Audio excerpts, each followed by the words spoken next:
All right, let's dive into this DeepSeek AI thing. It's this new Chinese AI everyone's talking about. Super fast, super cheap to run. But the way they handle data in the EU has, well, let's just say it's raising some eyebrows. We've got news reports, expert analyses, the whole shebang. So we're going to break it all down for you. What is DeepSeek?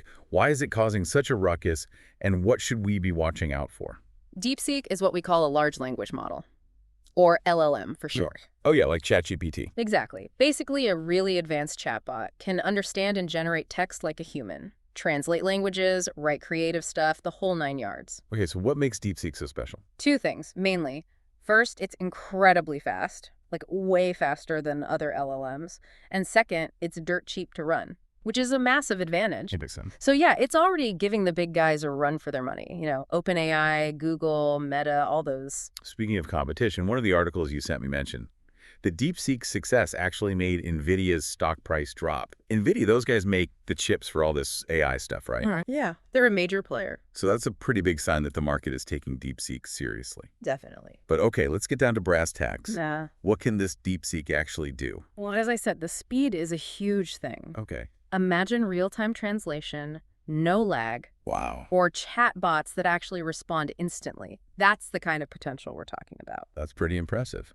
And how about the cost? How can they be so much cheaper? Honestly, that's the million-dollar question. Nobody really knows for sure. Really? DeepSeek's pretty tight-lipped about how they do it. Suspicious. Some experts think they've cracked some algorithm efficiency code, or maybe they've found some crazy way to optimize hardware usage. But the lack of transparency is definitely a worry. Especially for the EU. They've got that whole GDPR thing, right? Exactly. The General Data Protection Regulation. It's all about protecting the personal data of EU citizens. Right, right. So the EU is understandably concerned about whether DeepSeek, being a Chinese company, Yeah. is actually playing by the rules. What kind of rules are we talking about? Well, the GDPR requires companies to be upfront about how they collect, store, and use data. And individuals have the right to access their data, correct it, even delete it. Makes sense. But with DeepSeek being based in China, there are doubts. Yeah, I can see why they'd be worried. And it's not just theoretical, right? The Italian Data Protection Authority, the Guarantee, they launched an investigation, did they? He did, yeah. What exactly are they looking into? Well, they want to know how DeepSeek is handling data from EU citizens. Are they collecting it, storing it, using it? And the big question, is there any chance the Chinese government could get their hands on it? That's a scary thought. They've given DeepSeek 20 days to explain how they comply with the GDPR. 20 days, huh?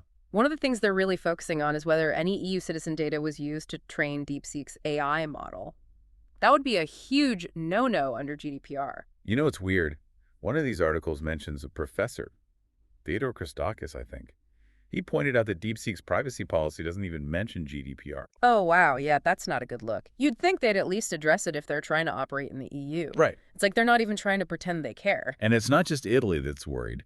A Belgian consumer group, TestaChats, filed a similar complaint Oh, really? with the Belgian Data Protection Authority. So it's becoming a bit of an EU-wide concern? Sounds like it.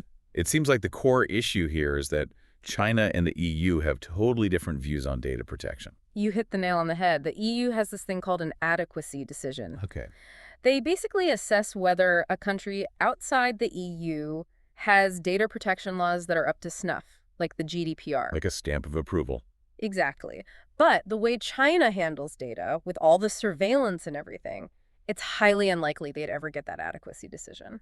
Yeah, I can see that. So you've got this company based in China handling data from EU citizens. That's a recipe for conflict right there. Pretty much. Even if DeepSeek says they're following certain data protection practices, there's the question of enforcement. Can the EU actually make them do anything? That's the tricky part.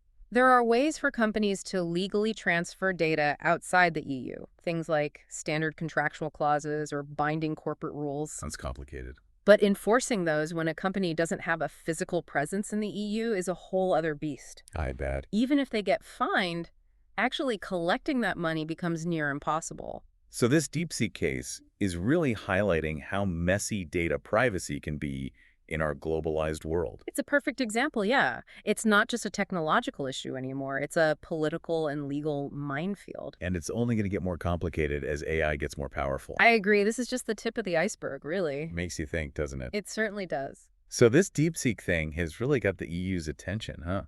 It's like a poster child for why they're pushing so hard for this AI Act. Yeah, the AI Act is definitely a response to these kinds of situations, trying to set some ground rules before things get out of hand. So it's not about, like, stopping AI development altogether. No, not at all. It's more about setting boundaries, making sure that AI services in the EU are playing by the rules.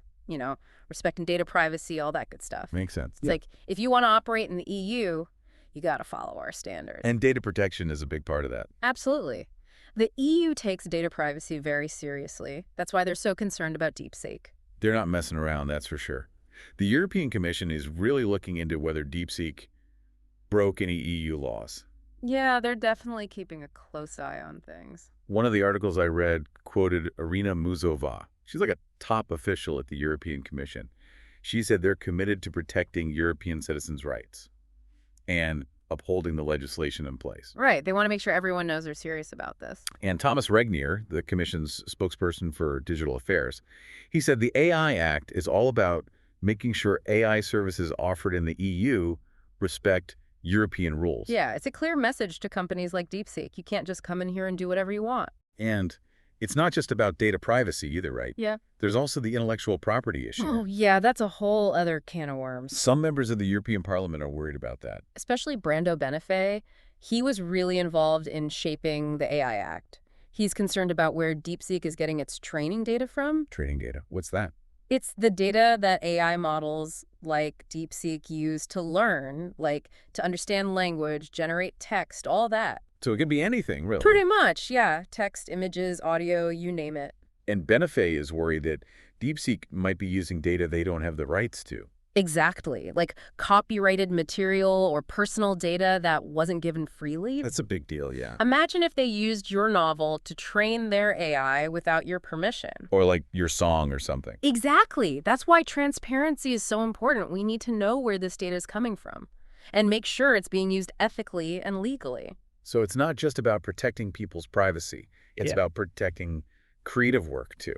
Absolutely. It's about making sure AI is developed responsibly and that people's rights are respected. We were talking earlier about how DeepSeek is so fast and so cheap. Could that actually be part of the problem here? I mean, if they're cutting costs somewhere, maybe they're cutting corners on data security. It's a valid point, yeah. If they're achieving these huge cost reductions and speed increases, it does make you wonder what they're sacrificing to do it. Right. Are they skimping on data protection or ethical considerations? Those are definitely questions that investigators will be asking. The DeepSeek's strengths might actually be working against them now. It's a classic double-edged sword situation. On the one hand, you have this incredible technology with the potential to revolutionize so many things. But on the other hand, there are these serious concerns about data privacy, transparency, potential misuse. It really highlights the tension between innovation and regulation. As AI gets more powerful, we need stronger safeguards. To make sure it's used for good, not for harm. Exactly. This whole DeepSeek thing seems like it's just the beginning. Oh, definitely. It's a sign of things to come. As AI becomes more and more integrated into our lives, We're going to see more and more of these kinds of challenges. and we're going to need to find ways to address them to make sure AI benefits humanity as a whole. I couldn't agree more. So much to think about with all this. For our listener out there, though, what's the big takeaway from all this DeepSeek stuff? I think the main thing is this. AI isn't science fiction anymore. It's real, it's powerful, and it's already changing our lives. Whether we realize it or not. Yeah, exactly. It's everywhere. From those online recommendations you see to healthcare, finance, you name it. So I can't just ignore it. Nope. And as AI keeps getting more advanced, it's only going to get more intertwined with our lives. So what do we do? We need to be informed. We need to ask questions like, what data is being collected about me? How's it being used? What are the risks? We got to be proactive. Exactly. Don't be passive consumers of AI. Be active participants. Shape its development, make sure it aligns with our values. That's the key. Makes sense. And that brings me to my final thought. As AI systems like DeepSeek get smarter and smarter, are we ready to make informed choices about the data we share, about the technologies we use? That's a good question. Are we willing to have those tough conversations about the ethics of AI, about the kind of future we want? Those have been questions, ones we all need to think about. Thanks for joining us on this deep dive into DeepSeek AI. It's a wild ride, that's for sure. Yeah. And it's not over yet. Until next time, stay curious, stay informed, and keep asking those tough questions.